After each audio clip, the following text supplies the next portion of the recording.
సరిగ్గా 5 రోజుల్లో ఈ రాశులకు ధనయోగాన్ని తెస్తున్న కుబేరుడు వచ్చే నెల 2వ తేదీన గాంధీ జయంతి ఒక్కటే కాదు, ఆ రోజు మహాలయ అమావాస్య ఉంది. అదే రోజు ఈ ఏడాది చివరి సూర్యగ్రహణం ఉంది. ఇది కన్యారాశిలో ఏర్పడుతుంది. 2 వారాల పాటు కన్యారాశివారు ఎంతో జాగ్రత్తగా ఉండాల్సి ఉంటుంది. ప్రయాణాల విషయంలో మరింత జాగ్రత్తగా ఉండాలి. కన్యారాశి 1వ రాశిలో గ్రహణం ఏర్పడుతోంది. ఇది జన్మస్థానంలో జరుగుతుంది కాబట్టి కీర్తిని, ప్రతిష్టను పోగొట్టుకోవడంతో పాటు అనారోగ్యానికి గురవుతారు.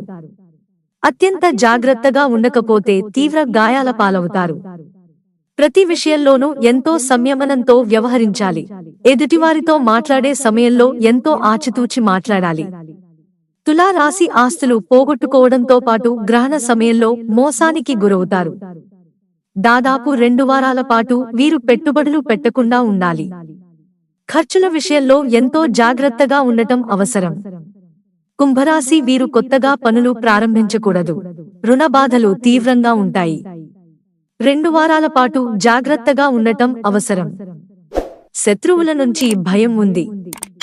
ఎంతో అప్రమత్తంగా ఉండాల్సిన సమయం ఇది. మిథున రాశి కన్నతల్లికి అనారోగ్యం కలుగుతుంది. అలాగే వాహన గండంతో పాటు కుటుంబంలో గొడవలు తలెత్తుతాయి. మనశ్శాంతిని కోల్పోతారు. ఈ సమయంలో ఈ రాశివారు ఎంతో జాగ్రత్తగా ఉండాలి.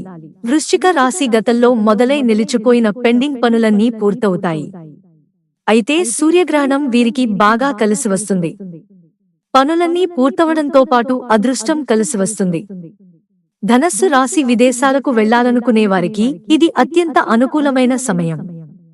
ఆకస్మిక ధనలాభానికి అవకాశం ఉంది. కొత్త పనులు ప్రారంభించడానికి ఇది మంచి సమయం.